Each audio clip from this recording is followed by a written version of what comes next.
आजी बोल. हे बघ, आज मस्त मांदेली भेटली एवढी. मग रस्सा बनवतेस का मांदेलीचा?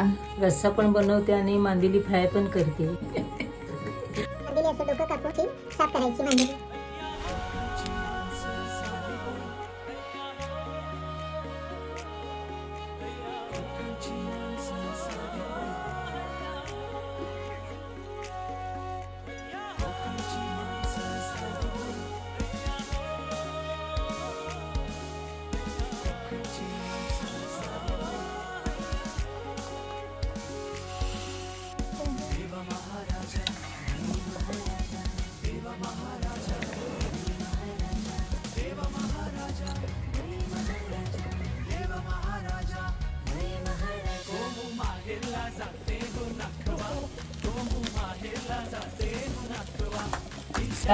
ही घे मांदेली तयार आहे.